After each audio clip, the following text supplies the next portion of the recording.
All right. Hello, everybody. Welcome to Moneyball. I am Donovan D. Money Scott. Along with me, we have. Go ahead, Jay. Jason Ball. What's All up, right. guys?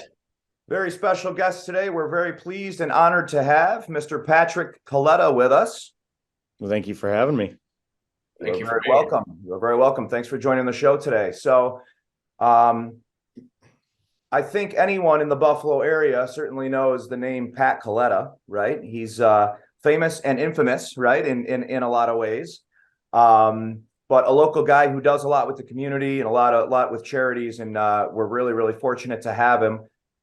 We just wanted to dive in and ask some questions and get to know you a little bit, if that's cool. Spend a little time with you. Perfect. Sounds good. All right. So Jay, I'm going to let you go ahead and start us off here with any questions you might have for him. Well, I figure starting out, I would love to hear a little bit more about,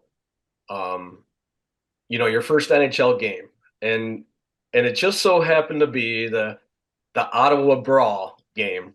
So, one, take me through your experience of being called up, and how that day was, and then take me through the experience of that of all games being your first NFL or NHL game. That's insane. Yeah.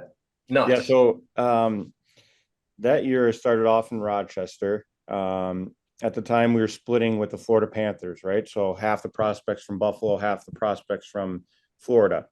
Me being a late round pick in the draft, and someone that's not, I would say, high profile score sort of thing.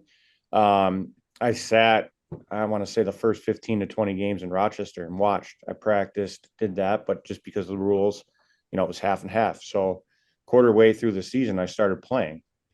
So I'm playing, and especially your first year, you just want to get your feet wet. It's your first year pro. It's that step up from junior hockey. And so I was playing, and for me, one of the things that separated me and I needed to do to stay in the lineup was hit people, right? So I always had a knack of reading the play and being able to Line them up. hit. Line them up. So I was slaughtering people in the AHL, like doing what I did, and just going about my business. Obviously watching the Sabres, just being, one, a fan, and two, their property.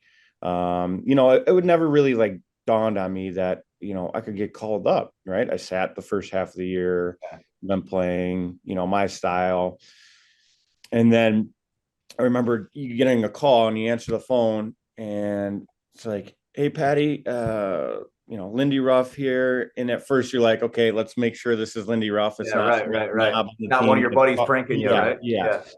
So, hey, we got to come up and, blah, blah, blah. And after that, you're like in disbelief. You don't really know. Cause at that point in my career, I never played in a preseason game. Yeah. Right. So I've never officially worn like an actual Sabres jersey. Yeah. So long story short, I get called up, it's kind of mayhem, right? Like it doesn't set in. Like still to this day, it doesn't even seem like I played in the NHL.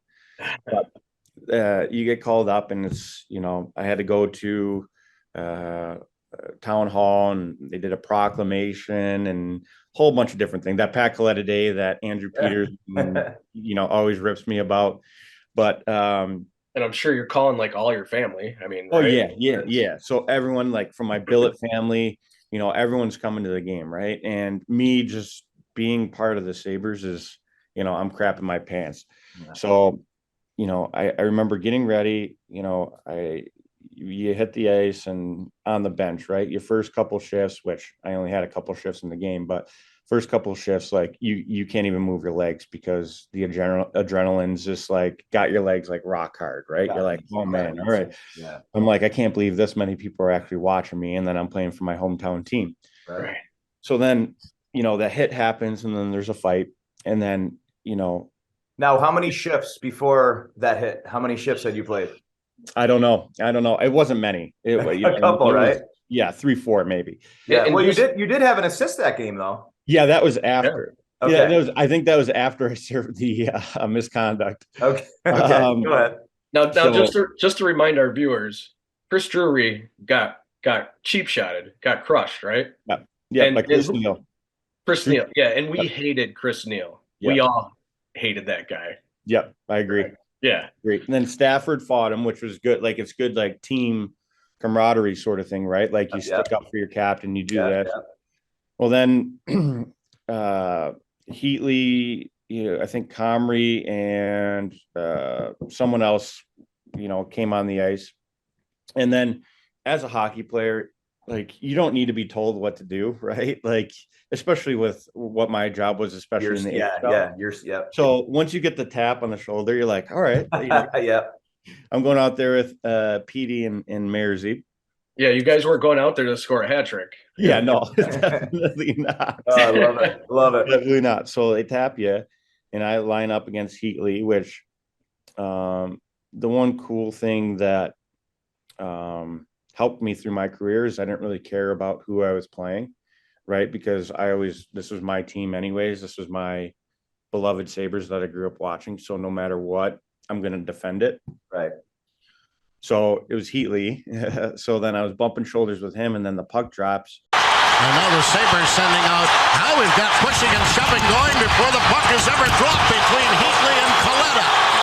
And it's kind of like all like a blur and kind of like blackout. But, you watch the video and Mersey's just teeing off. And then PD's, trying to rip somebody's head off. Now here's Peters trying to get back in there again. I ended up locking up with Chris Phillips, which at that time was the strongest man alive, which whatever. And then good choice, man. Good choice. Yeah, PD goes and fights the goalie, and now Peters starts teeing off on Emery. blah blah blah and mayhem.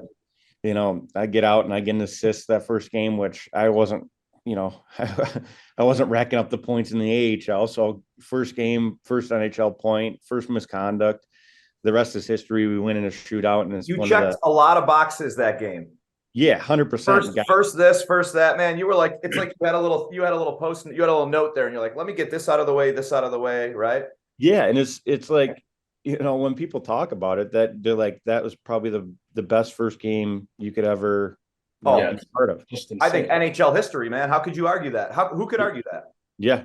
So and on top of it, honestly, getting the assist, like all things aside, that's a big deal, man. Like your first game, obviously you had a certain style of play. I think you defined it as hard-nosed, right? Hard-nosed, gritty style of play. Yeah. Some people around the league thought that you played, a dirty game, which anyone in Buffalo would defend to the death, right? Yeah. Not only any real hockey fan would defend to the death, I think. Anyone who knows the game. I looked up a stat earlier and I had no idea, but since they started keeping stats, you have drawn more penalties. You still hold the record than anyone else. Did you know that? I knew I was up there. You're number one, bro. I think it's per minutes played, the most penalty minutes drawn against. So I'm feeling pretty good. Keep right. You should. We're gonna keep doing good. But that's hockey power play is in my humble opinion, I mean, the most important part of how you're going to score goals. Obviously 5-on-4, right? To be able to draw those penalties and to be that lack of a better term, right? Like that nuisance to the other team. Yeah. I love that style. There's not a lot of guys who play that style anymore. I mean, let's be honest, man. Hockey is lacking. First of all, I don't know when the last time I watched a fight was. I think, who was it? They had fight earlier this season. I watched it. It was like one punch on each side. That's missing from the game. Okay. I grew up, I'm 44 years old. I grew up I remember watching Lindy Ruff fight, as a player, losing his contact on the ice when he got knocked, and they're looking on the ice for a contact, right? Like needle in a haystack type thing. Yeah. But I remember watching. I loved McGuire and who was it? Hartman. All those old school guys. They would brawl, and they did it when it was necessary. And like you said, Pat, it would just fire the team up. You'd normally see right after that, they'd go out and they'd be on fire, man. They'd score. And I think that's just lacking from the game now because it does a lot more than just entertain the fans, right? 100%. Like I agree with that. So I'll get, I understand like player safety. Like myself, like I've had 13 surgeries. I still to this day have to go get shots in my neck and eventually get disc replacement stuff, 3 of them that they want to replace, etc. But that being said, I wouldn't change it for anything, right? So watching the game, like UFC, right? You watch UFC, they go out there, they fight, they do what they need to do, and look at the fans, look at the excitement you get in watching that, especially if you're going to one. I was at the one at MSG, and it was like one of the best sporting events I've ever been to. Right. I'm not saying it's got to be UFC, but there's something to be said about your team defending your team. Sure. And your ground, and you're defending the logo. And I think what that does to a team is exactly what you said. It's more than just, the crowd going nuts. It brings your team closer together, because once you trust one another, once you trust your coach, you'll do anything for them. And I think teams that do that are the teams that are most successful. Very well said. Very well said. And I think that's why fans, including myself, loved the way you played the game so much. You left everything on the ice every single night. And you started. You said about a couple of your injuries. Now, fans loved the way you played, but I don't think a lot of them realized the toll it took on your body. Can you tell us about some of the injuries that you've had? Yeah, for sure. Just with my Sabres lifespan here, I've had 13 surgeries. I've had a reconstructive knee surgery, ACL. I've had 2 other surgeries on that with meniscus, and then a cyclops, whatever. I've had 4 hand surgeries. So I got a metal plate right here. I got a sagittal band here. Is there one player in particular that we can thank for that injury? No, but I'm getting to one that we can thank. Okay, all right. Yeah. So my thumb, I had pins in the side here, and then I tore this during a fight. I've had a stem cell surgery in my neck. I've had two no surgeries, and then the person we can thank, which I'm not a huge fan of his because of this. That's all right. Yeah. Mr. Morgan Riley took a one-timer and shattered my face. So he broke my cheek, my orbital, and my jaw. Was that in the preseason? Yeah. Yeah. Okay. All right. That's okay.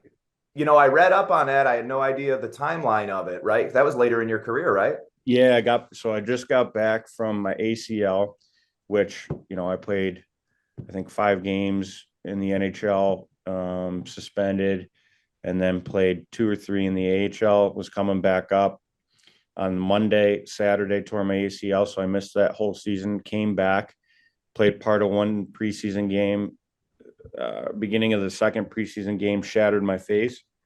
So then I missed another 4 months. So I missed a total of like 13 months there where I didn't play hockey, but essentially my career, I played 350 games and I was hurt 350. But I mean, I played through, broken fingers, broken feet, you probably had broken bones you didn't even know about when you were playing, man. Yeah.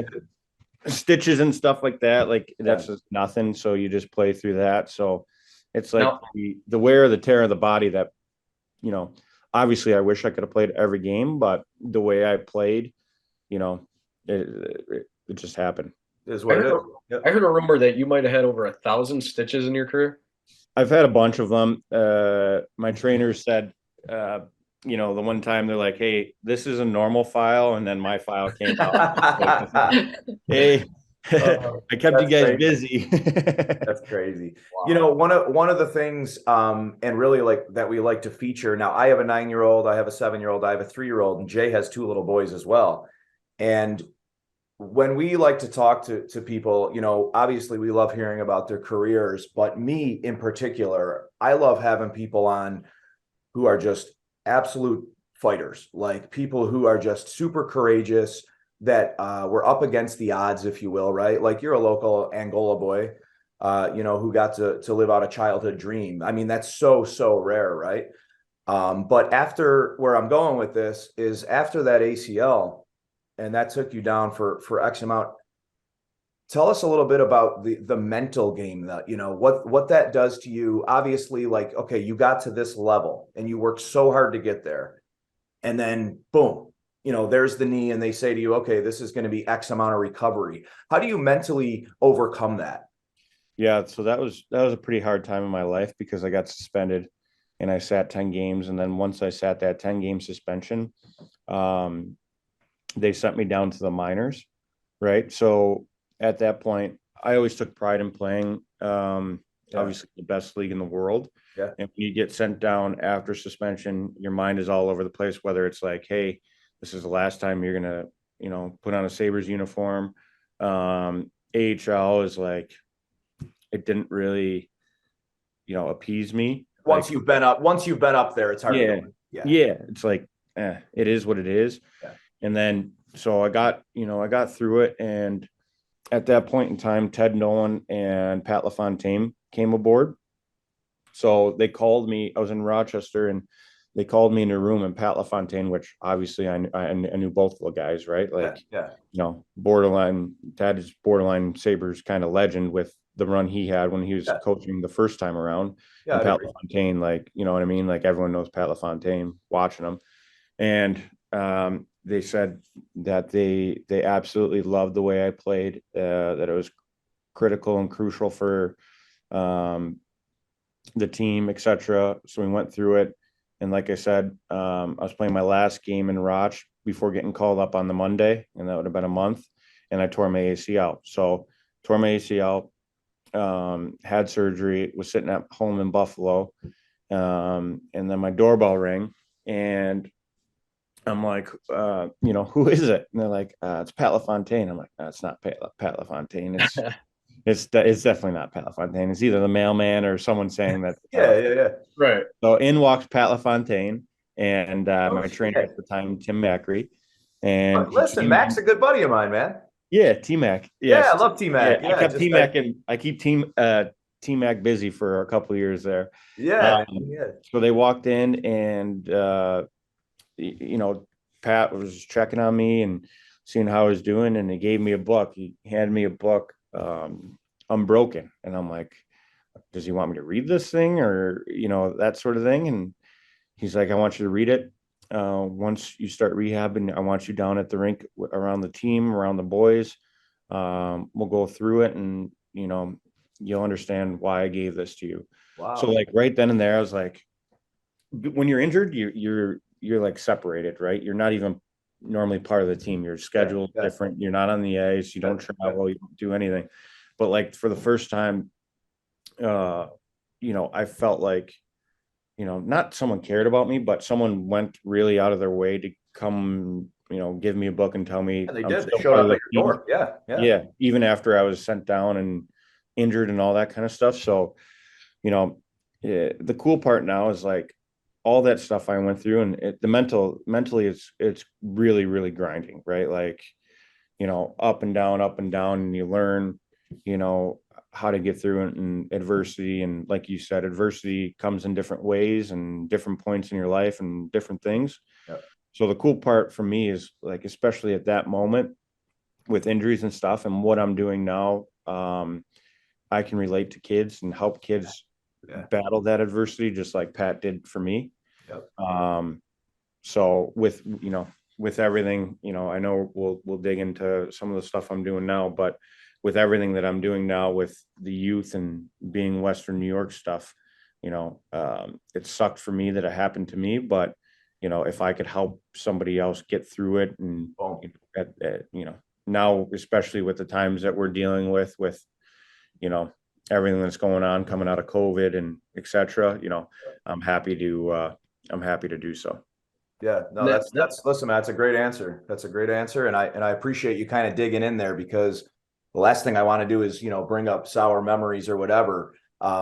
But, just to go into that a little bit, because again, for any kid that might be listening to this, that ever has that sense of failure, and I know you can relate with, now you coaching 14U, and you've been in all different avenues of the junior Sabres. You're very inspiring, man. I mean, I mean that sincerely. You're an inspiring dude, and I can't wait for my son to watch and kind of hear the story about that part in particular. You know what I mean? Yeah. And what a great move by LaFontaine, because I know he had a lot of injuries throughout his career, so I'm guessing he had somebody do that for him, and now you can do that for somebody and just keep passing it down, and that's big. That's huge. Yeah, he was big. He was big into almost like Navy SEALs sort of mentality, where you're all together, everyone has everyone's back. You're going into battle. I mean, it's different, obviously, but you're going into battle that, your family, that, his success is your success, like all that kind of stuff. So like they were gladiators, stick together. Yeah. So, it worked out, well. And like I said, digging into what I do now, like learn to play, obviously 4 to 8 years old, you're not you're not reading Unbroken, right? Like, so. Now, Unbroken, real quick, is that the one that they made the movie? Is that the same book? Yeah. Yeah. Okay. Yep. About the guy, I think he's in a prisoner camp. Yep. So he, he was at sea for a number of days, and then basically was a prisoner of war. Yeah, I did see that. As amazing, great movie. Yeah, a bunch of different obstacles and adversity that he had to deal with, being a former Olympic athlete. And if I'm not mistaken, I think he was born in Olean. So. Oh, no kidding. Yep. It's always cooler when you hear something like that, isn't it? Yeah. I mean, just like, people are having a conversation about Lucille Ball or something. You're like, oh, she's from Jamestown, man. There's some element to that about somebody being born in the area that you're from that just makes it so much better, man. Yeah. Like, if you're not a fan of someone, a movie star or whatever, and you find out they're from the Buffalo area, you're like, oh, all of a sudden you love that person, right? Yeah, it makes them more real, right? Yeah. So yeah, it's not messed up, but it's a little bit messed up where, like, you could have somebody that's a tremendous athlete that's had a way better career than I did come and talk to a kid in Western New York, but then I talk to him and they'll be like, You're right. No, there is an element of that's it's interesting to say the least, but I love it, man. Now, Pat, I kind of want to piggyback off talking about your injuries, and now this is kind of funny because I read that you had a little hobby, and I should call it a big hobby, I guess. Yeah. During your time off to rehab, can you tell us a little bit about your hobby? Yeah. So I started doing Legos, right? Just at the time, I broke my hand multiple times, fingers, thumbs, whatever, right? So I had to go to therapy a lot. So what it did was, like I was saying earlier, was when you're injured, you're kind of like off to the side, right?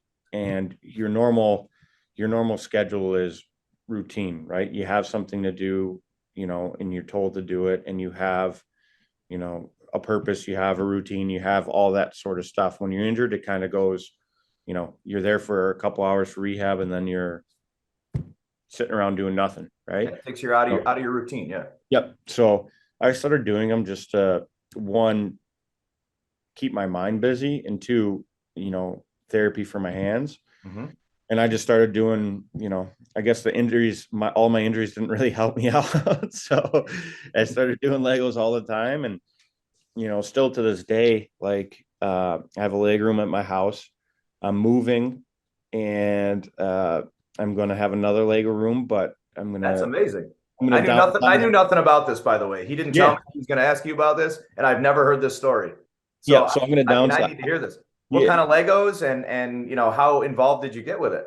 So I'm a pretty big nerd, but so like I go after the bigger sets. So for example, I just finished the 10,000 piece Eiffel Tower. I've done the Titanic, Death Star, Taj Mahal, the soccer stadiums and stuff like that. So I go primarily now. I go after the bigger ones, which keep me pretty busy, especially with my 6-year-old.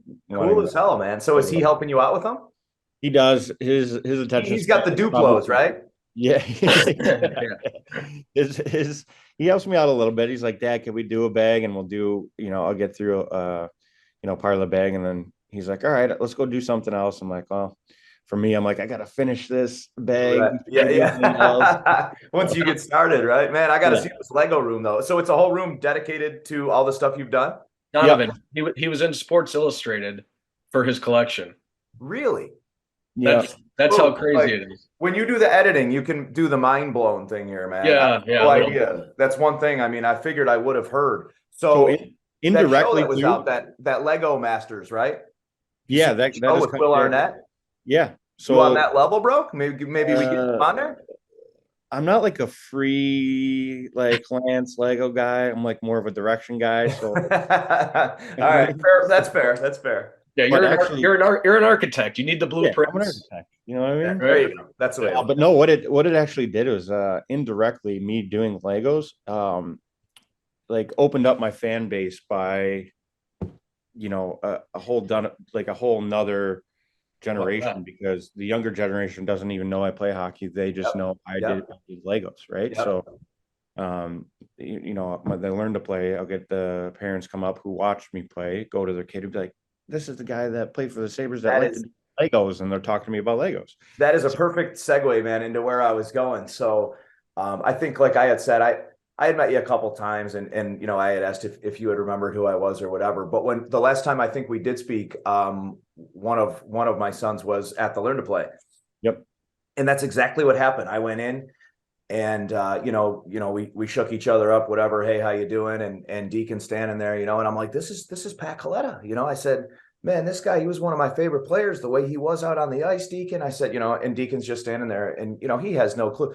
You always kind of got to keep in mind with kids, first of all, their attention span, and second of all, like, is he Connor McDavid dad? And if he's not, I don't care. Right? And there I am, and like you just said, all the parents are probably like, man, we were such a big fan or whatever, and the kid's just standing there, and he's like, Dad, can we go skate? And it's funny, man. And are you still doing that Learn to Play? So yep. So we do. I think coming up will be our 7th year. So 7th year of Learn to Play. So we're on 10, 11, 12 different rinks, depending on the year. We got, knocked on wood. We kept the program alive through COVID, following all the guidelines and stuff like that. But it's been a great program and building, the Sabres fan base and getting kids started and into, where they should go. Amazing. Jay, are you familiar with it? Just a little bit, not too much. So we get basically it's a very cheap price. Yeah, and crazy cheap price. Yeah, you pay it as a kid, or you pay it in per kid, and you get equipment head to toe, skates, helmet, shin pads, gloves, everything. You pick out all brand new stuff, man. Yep, you pick out the sizes, and you hit submit, and a big box shows up at your door full of equipment, and that $200, $150. Pays for your 6 to 8 ice times on top of every piece of equipment. That alone is the reason Deacon is playing hockey and is still playing hockey and playing travel and playing at the level he is. It's for that reason alone. And I think what that does, a lot of times, I think people or parents are afraid to dive into hockey because they think it's such an expensive sport, right? You hear that all the time, like hockey's too expensive with ice time and equipment. Oh yeah. Jay, I think it's 150, right? Like, so say you get Carter to do it. I think it's 150. We went to Pure Hockey. I think they size you up with everything. Yeah. And he's absolutely right. A big box comes to the door with brand new equipment. And then it's basically a schedule of you going and learning how to play hockey, man. That's awesome. I'll make sure I put the link in the video and everything. Yeah. Well, cause it's incredible. I always ask, and my wife Trish and I are always like, how do they even do this? Because with the equipment and everything, I mean, who's funding that? Yes, it's an NHL driven program. Okay. Right? So they teamed up with Pure Hockey in order to keep it at a price where we can get we can get kids involved early, right? So So smart. especially in Western New York, like our job is to create fans, right? And now that the team is on the rise and you know there's some buzz around our team, Yep. you're getting that more people want to play hockey, right? And you know, makes my job easier, Absolutely. to be honest. Absolutely. And now tell us, what are you currently doing, man? What's your 9 to 5, if you will? I'm all over the place during that time span, but still do the learn to play, that sort of stuff. So, and then I run the Junior Sabres. So I'm president of the Junior Sabres. We have, you know, 7U all the way up to our 20U team coming back this year. So Wow, we're gearing there's up to 20U bring team. bringing back the OJ team that Wow. was on pause for a little bit due to COVID. So we're the only American team, so you can cross the border, etc. So Yeah. we're bringing it back this year. Right now, working with the Academy of Hockey, helping build up their junior college pro program and seeing some of the kids that, you know, I've coached, as well as kids in the area that are skating and playing at a high level that maybe draft picks. You know, Gavin McCarthy and Quentin Musty are up for the NHL draft this year. Yep. Charlie Kinsman has a chance. What a to be great feeling drafted. that's got to be, right? It's pretty cool. It's pretty cool seeing, Yeah. you know, the kids that you coach move on and, you know, come back and, you know, have that opportunity. And like we were talking earlier, just with, I guess, the injury side of things, but just my life and my perspective and being from here and accomplishing what I wanted to do. You know, I tell these guys, I'm kind of like, I'm an ex-wife, right? I never go away.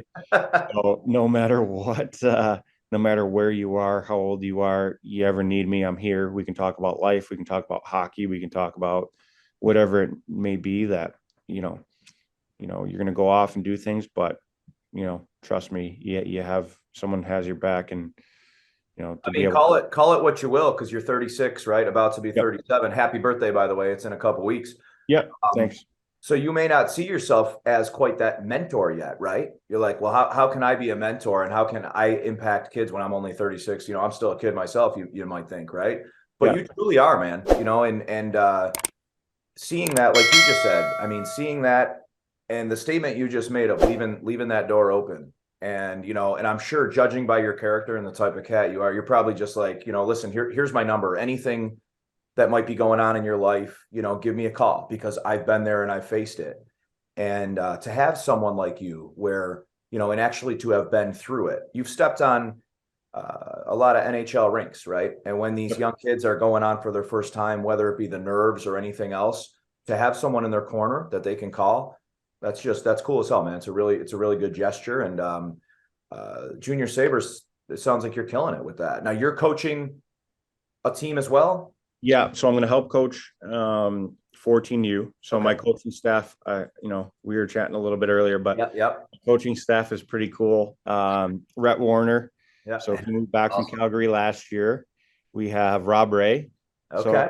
So when Rob's not working the Sabres, he helps out. And we also have Matt Ellis. So when Matt is, you know, has a off day in Buffalo, you know, he'll come around the rink like that too. So that's just for the 14U team. That's just for the 14U team. Yeah. I'd say they're pretty lucky guys, man. Like what a coaching staff. Are you kidding me? I'm guessing it's going to be tough. Yeah. We might have the toughest youth coaching staff in the history of those kids are going to come out. They're just going to be straight up brawlers, man. They're all going to be they're going for your records, man. They're going for drawing the penalties and everything else. Tell Rob Ray I still have his pitching wedge in my bag next time he's here, by the way. I don't think he's missing it. We did a WGR thing. I don't know how long. It was some West Her event. And I still have it. And that's I pull it out and thing's all dusty. It's like an old Wilson. It's a garbage club. This is Rob Ray's club. I'm hanging out of this one. But no, yeah. So we're fortunate enough to have, Craig Reve, Brian Gianta, Tim Kennedy. Yeah, you have some great big names. The list goes on and on. Every sort of age group that, you have someone like that, mentoring the kids and, to touch back to like being a mentor and stuff like that. Yeah, I'm still relatively young, but it's messed up because I've been a part of the Sabres organization since 2004. Yeah. So, almost 20 years here where it's 20 years coming up. yeah, it's Yeah. messed up, right? I'm like, Yeah. but from being a prospect to being in the AHL to being in the NHL to being injured now to being like having a real job sort of thing and out in the working world and having to retire and going through that process. And so a lot of different things I think that as I get older and keep working at it, good things that I can help and be a good mentor and have these kids back. That's awesome. I always like to get like a behind the scenes story. Now, a lot of people don't know, you were Ryan Miller's roommate for 4 years, right? Yep. Give me like a cool Ryan Miller story. Well, Being a first of all, my roommates. So my roommates went from my first year, like being on the road was Dmitry Kalinin, which Tree was awesome. Like, so I'd be hanging out with like all the European guys like Max and Spacek and Vanek and him, and I'd be like, all right, whatever. Like they took me out. Funny story. They took me out to a place. It's called Nobu. It's like a sushi place, right? It's like yeah. So I'm like, I'm not saying anything, right? So I'm like, yeah, sure, I'll go. And they're like, what kind of sushi do you like? I'm like, listen, I'm from Angola. I don't know. I don't even know what sushi is. Wegmans. Yeah. So like, I ate the sushi and I'm like, okay. And I went up to the room and ordered chicken fingers. Yeah. So then my next roommate was Andrew Peters. Okay. So I went from Andrew Peters to Ryan Miller. So I went from watching Step Brothers to CNN. And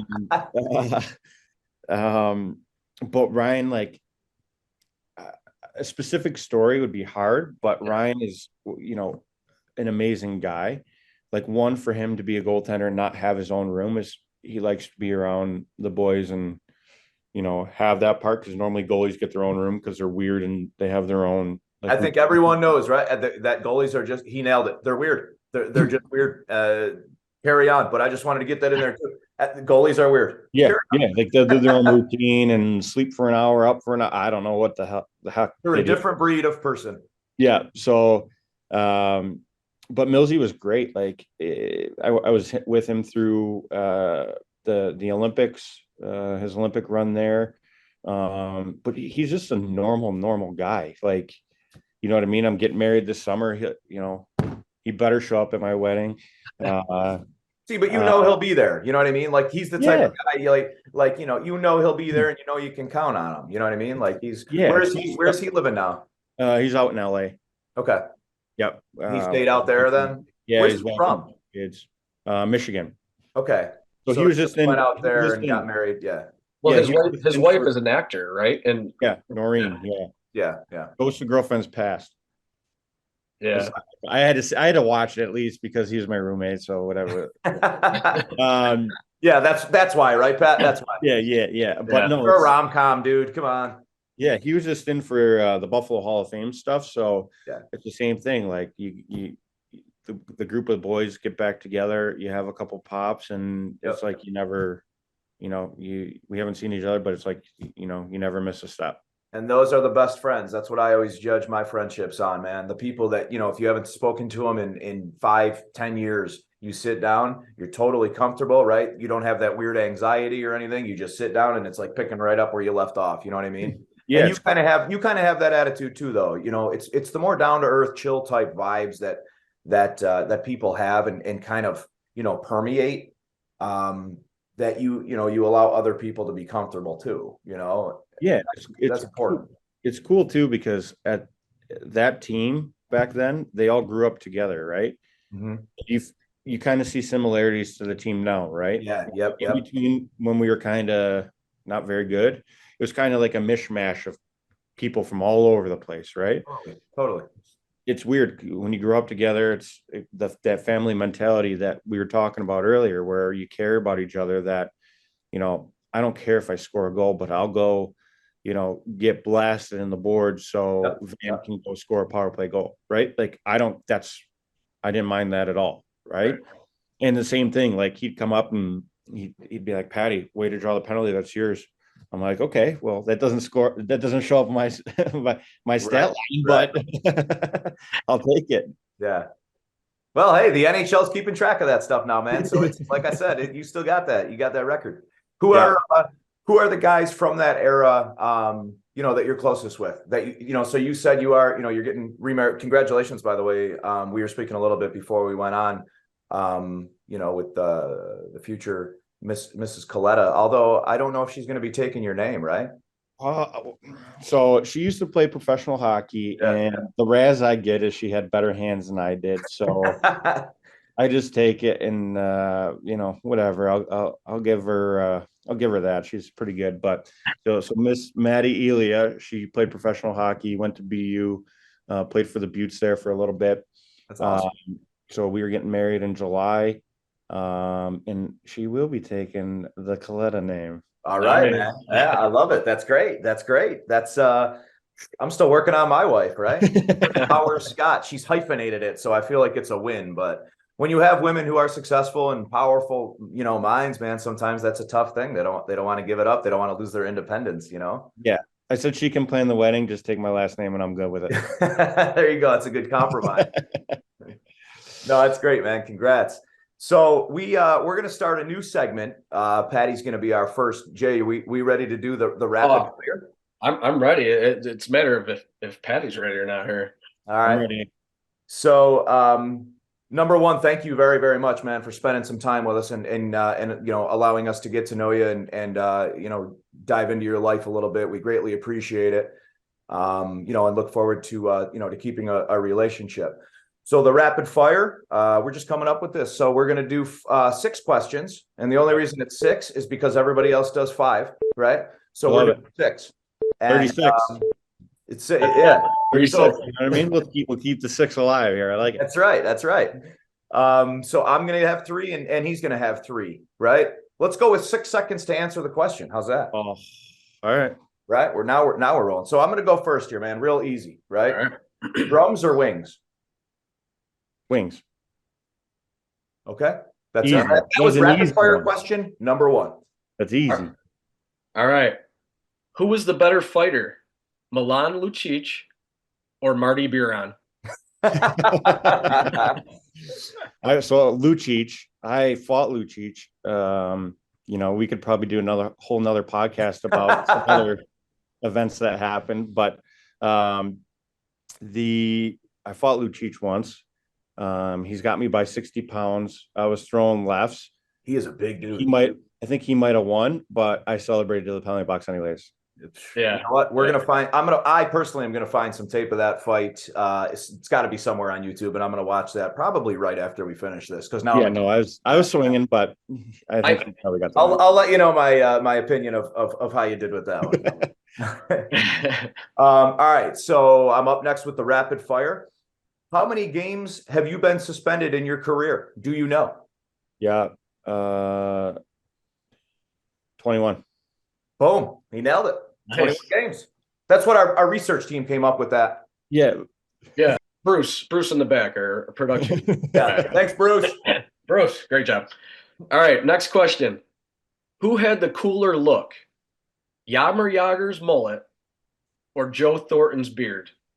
Joe Thornton's beard. All right. Love it. Jay's killing me with these, by the way. I have to keep a beard because like my chin is all scar tissue, so it's all it is. Like the guys on the team used to come in and just grab the chin and just walk away like it was like a stress ball or something. I'm like, bro, you could take a bullet. You could take a bullet off your chin, not even feel it. But nobody could say you got a glass jaw. Yeah, Palmerville is. You know what I mean? I'm like, dude, Palmer, get out, get away from me. All right, my last one. You recognize any of these sticks behind me? Yeah, the Easton black one, is that mine? Boom. Oh, look at that. This guy's on point. Yep, that's the signed Patty Kaleta stick that, where I got this from a long time ago. That's a good signature too. I was on that day. Well, you know what? This was from T-Mac when I first met T-Mac before we became friends, because now we're friends. But when I first met him, was on a professional level. It was with West Her, and since then we've become pretty tight. But I used to just nag him when we first met. I would just nag him for things, right? So, that's what you do. Oh, this guy? Yeah, give me the, so that's where that came I from. used to get yelled at all the time by the PR team and whoever else were doing the autographs because I hold my pen like this, how I write, and then I would smear like the pucks that they would have ready, so they'd be like. So as long as it's on there and it's not smeared, it was success. Yeah, no, it looks real good, actually. I'm proud of that stick. I like that one. That one and my Tommy Barrasso Sherwood. Check this thing out. Tommy Barrasso, right? The old school wooden Sherwood, I like that. right? That's one of my prized possessions. I like that. All right, Jay, you're up next, and this will be the final rapid fire question. All right. So you collect sports cards, right? Yes. Yep. The coolest sports card or your favorite in your collection? I got an autographed Michael Jordan booklet. Oh, God. Wow. I have. Oh, I just actually pulled a golden kaboom of Joe Burrow. Oh, yeah. That's my you know what, man? card. You know what? Was that at David Adams? Yeah. They told me that. No way. Dude, they told me that. I totally forgot. Last time I was in there, I was in there talking to the one kid. He's real nice. I think his name's Will or something. Yeah, Will. Shout out to Will, David Adams. Hey. And I said, hey, has anybody been pulling anything good? And they're like, Patty Kaleta just came in here, bought wax, and pulled the golden Joe Burrow. I completely forgot about that. So congrats on that card, man. Yeah. So we were going out that way. So Maddie and I stopped in. And I haven't bought in like boxes of cards lately because I'm building a house, so I'll get yelled at. Yeah. So we went out there before dinner because we're gonna head over to Rocco's, get some slices. Okay. And I went in there to I don't know if it was Optic or I don't know what it was to go after downtowns or whatever. Yep. So they didn't have any. So they're like, what about this? And I'm like, I'm not sure. And Maddie's like, you're going to get one anyway. So just get it. So I'm like, okay. So I grabbed the box. Hold on. Time out. Did you just say that she said, go ahead and get it? Like you were going to get it anyway. So your wife supported you buying the wax? Well, that's why I'm marrying her. Yeah. Yeah. I'm going to rewind this 35 times and I'm going to make my wife listen to that part right there. So thank you very much for that. And Maddie, thank you. So we go to Rocco's and we're sitting in the parking lot. We were just going to basically break the box while we're eating. Yeah. He's like, no, I'll get it here in case, you know what I mean? You get some sauce or something on it. So we open it up. I'm like, Maddie, look what we got. And it was a golden kaboom of Burrow. So I held it like this and I'm like, dude, we got to go back and get it like slabbed up or whatever. Mm-hmm. So I'm driving down Transit Road with the card in my hand like this. Up the side, and I'm driving like this.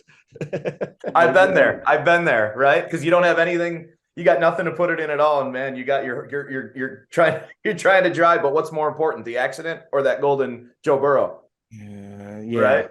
Yeah, but no, like I'm big into Josh Allen, so I got a couple downtowns. I got Marvel. I do cards, and then I also do my latest thing now is jerseys, right? So I have an authentic Josh Allen signed, framed up. I think I'm up to whatever 22, 25 jerseys framed up from. Nice. You got to stop at 36. Yeah, I'll stop at 36. Yeah. That's cool. But I go around like, I'm a big Star Wars guy. Like I got Star Wars stuff. Right on.